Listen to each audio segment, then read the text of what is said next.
Hello and welcome to the new season of the Drawn and Redrawn, the Making of India's Internal Boundaries podcast.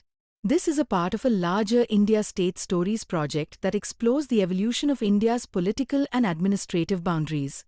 This project is an undertaking by the Centre for Legislative Education and Research at Flame University in Pune. In this new season, we embark on a journey through the fascinating histories and narratives of each Indian state and union territories, exploring the pivotal events, influential personalities, and societal transformations that have shaped the subcontinent. In the 10th episode, we look at the intriguing history of the creation of state of Himachal Pradesh. This episode is based on a corresponding article written by our team at India State Stories.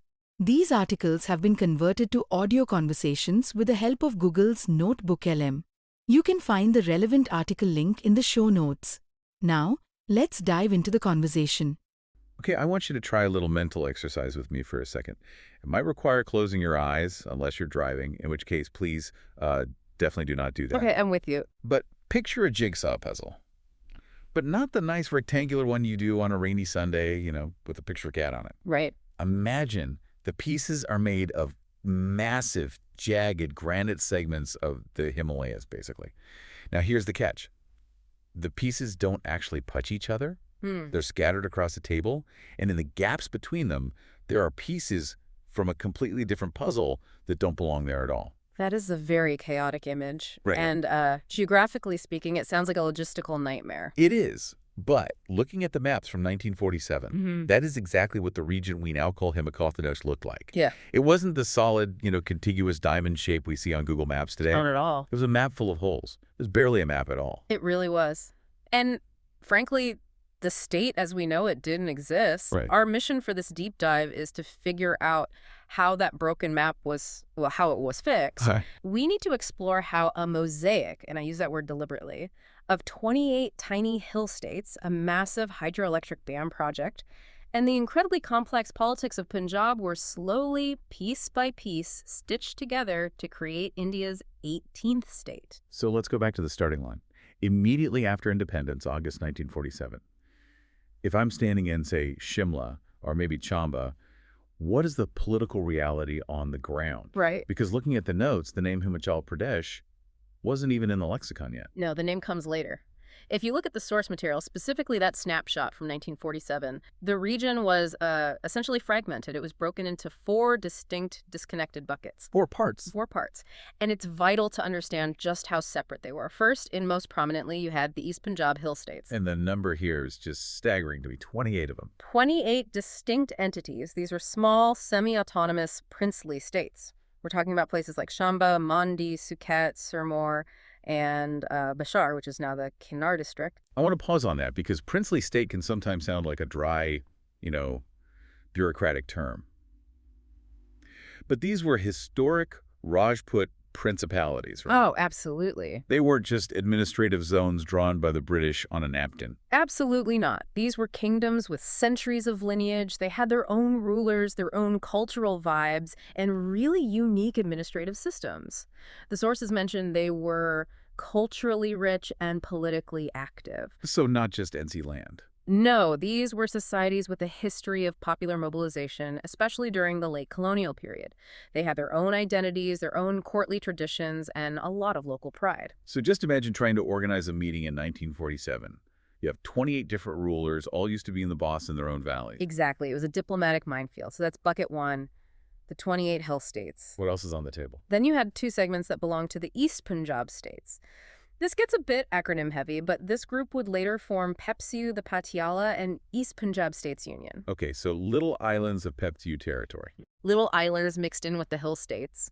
And then, sitting all by itself, there's the third element, the princely state of Bilaspur. Which is the outlier. It's the big outlier. It's crucial to flag Bilaspur now because it ends up having a completely different trajectory than the others.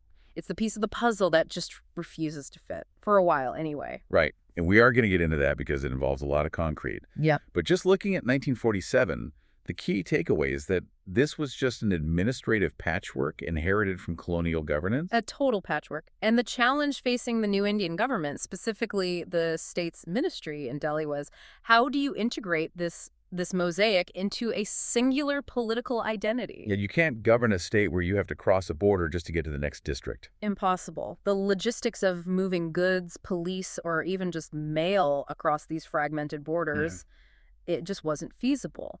So the first big move happens in March 1948. This is when the name Himachal Pradesh starts to become a reality. Yes. In March 1948, those 28 East Punjab Hill states signed agreements to cede authority to the government of India. And that created the entity of Himachal Pradesh. It did. But, and this is the crucial nuance, even after this agreement, the state was geographically broken. Broken how? It consisted of two non-contiguous territories. You had a large chunk of mountains here, another chunk over there, and sandwiched right in between them was the territory of East Punjab. So you couldn't drive from one side of Himachal to the other without leaving the state. You'd have to leave and then re-enter it. It sounds like a nightmare for governance. Welcome to Himachal. Now entering Punjab. Welcome back to Himachal. Exactly. And politically, it was designated as a chief commissioner's province. Right. Let's define that for the listener who might not be a constitutional scholar.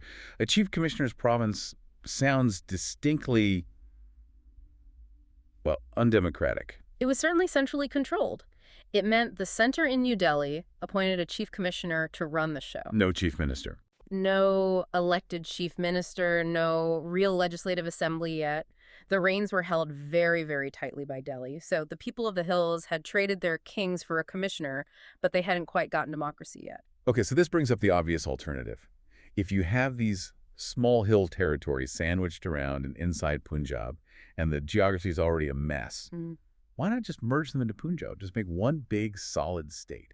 Administratively, wouldn't that have been the path of least resistance? On a map. Sure, it looks cleaner, but politics is rarely about what looks clean on a map. Right. The center, specifically Sardar Patel and VP Menon, had very specific reasons for keeping Himachal separate. And this brings us to the Punjab question. The big one. Because Punjab itself wasn't exactly stable at this time. Far from it. You have to remember the context. You had the Punjabi Sabha movement gaining significant momentum.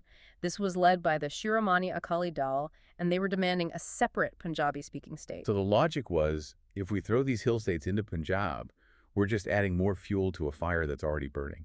In a way, yes. Adding a massive non-Punjabi-speaking, culturally distinct area to Punjab would have complicated an already volatile situation. But there was a second, maybe more fundamental reason. Which was? The ministry felt there was a significant cultural and geographical mismatch. The hill versus plain divide. Precisely. The ministry explicitly stated that merging these distinct regions would cause administrative chaos.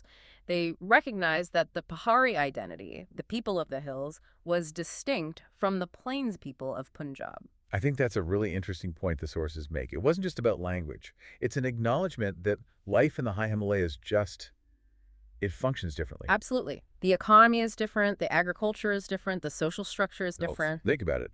The problems of a farmer in the flat, fertile plains of Punjab are completely different from a farmer carving out terraces on a steep mountainside in Mandi.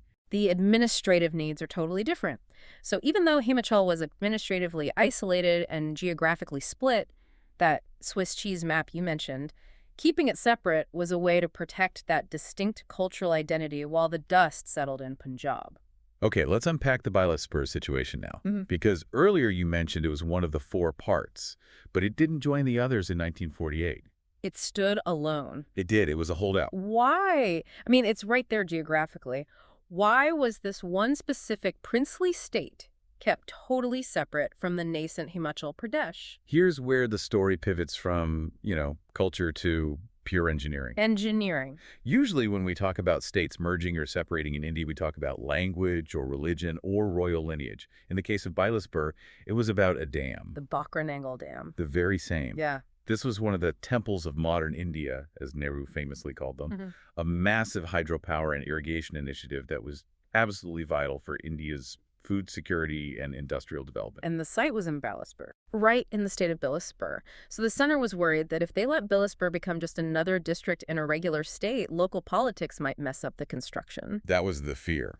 The center needed direct, unfiltered control to ensure the dam got built without any local bureaucratic hurdles or political interference. The stakes were just too high. They needed a direct line from New Delhi to the dam site. There's this fascinating detail in the notes about the ruler of Bilaspur, Raja Anand Chand. Usually after 1947, the princes were given a pension and told, "Thank you for your service, please go retire." But Anand Chand got a very different deal. A unique deal. On October 12, 1948, Raja Anand Chand was appointed the chief commissioner of his own former state. That is wild to me. He went from being the king to being the bureaucrat-in-chief. Essentially, he became a civil servant for the Indian Union, administering the land he used to rule. And look at the financials. The merger agreement granted him a privy purse, the state pension for royals, of 70,000 rupees. Was that a lot for the time compared to his neighbors? It was significantly higher than what the rulers of the other East Punjab Hill states received. So was he just a brilliant negotiator? He was shrewd, certainly. But it was also a strategic purchase by the government of India. This quasi-administrative role and the generous financial settlement were effectively the price of progress. You keep the local elite happy, and the project moves forward. Exactly. It pacified the local power structure and ensured stability while the dam construction was ramping up. It's amazing how one infrastructure project can dictate the political status of an entire region. It really is. But this arrangement couldn't last forever. By 1954, the primary hurdles for the project were managed, and the anomaly of a separate Bilaspur just didn't make sense anymore. So it finally joins. In 1954, Bilaspur was finally merged into Himachal Pradesh. Which I assume helped with the map problem. It helped, yes. It filled in one of the big gaps. But Himachal was still on what I'd call an administrative roller coaster. Yeah, reading through the timeline from 1950 to 1966, it feels like Himachal was having an identity crisis every few years. Or rather, New Delhi was having an identity crisis about Himachal. It was a period of intense flux. So let's walk through it. Okay, so 1950, the new constitution comes into effect. Himachal becomes a Part C state. Part C, that sounds third tier. It was, in a way. The classification system was Part A, B, and C. Part A were the major provinces like Bombay or Madras. Part C states were governed by a lieutenant governor or a chief commissioner. A step up, but not by much. A small step up. More structure, but still no full legislative power. They were still essentially wards of the center. And then, just when they probably got used to that, 1956 rolls around. The famous States Reorganization Commission, the SRC. The SRC is pivotal in Indian history. They redrew the whole national map based on language. Now, for Himachal, the SRC actually recommended integrating more hill areas. So they recognized the geography argument. They did. But, paradoxically, Himachal itself was downgraded. Downgraded from a Part C state? Yes, to a union territory. Ouch. Why take away status? That seems completely counterintuitive. The reasoning was cold, hard economics. The report cited small population and economic backwardness. So they couldn't afford to be a state. The center looked at the numbers, revenue versus expenditure, and basically said, this region cannot support itself. They viewed it as a liability that needed to be subsidized and managed directly by the center. So they became a UT, direct control from Delhi again. That must have been incredibly frustrating for the local leaders. Extremely. It felt like moving backward. Imagine thinking you're on the path to being an equal state, and suddenly you're told, no, you're too poor, we need to manage you directly. But the demand for statehood didn't die. Not at all. It persisted through the 50s. Leaders like Dr. Y.S. Parmar were constantly lobbying, constantly arguing that the hills needed their own voice to develop.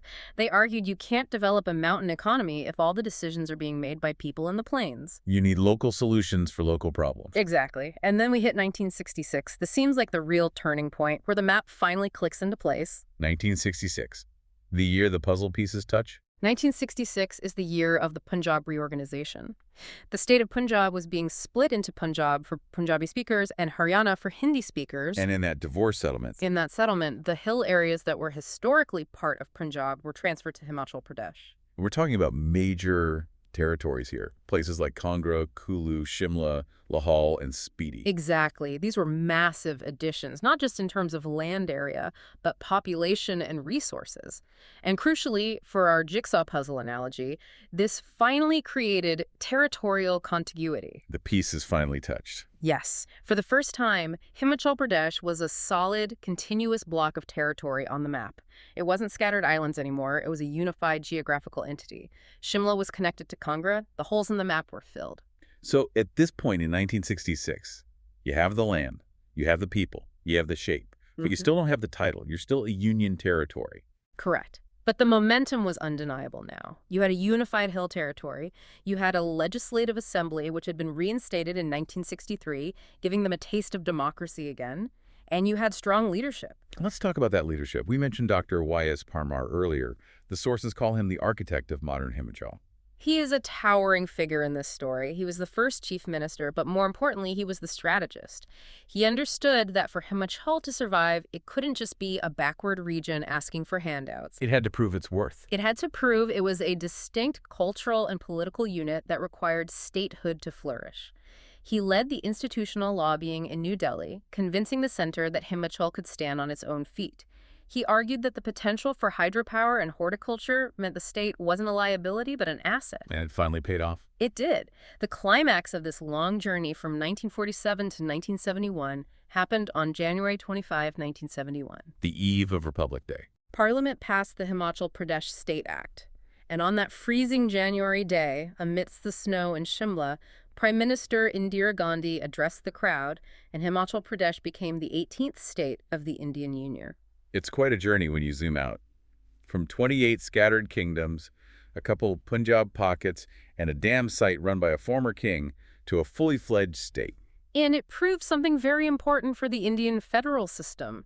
It proved that administratively challenging terrains, places with tough geography, remote villages, difficult logistics, could be brought under focused governance. But only if the boundaries made sense. Only if the boundaries aligned with the cultural and geographical realities. You cannot govern the mountains with a map drawn for the plains. So what does this all mean for us today?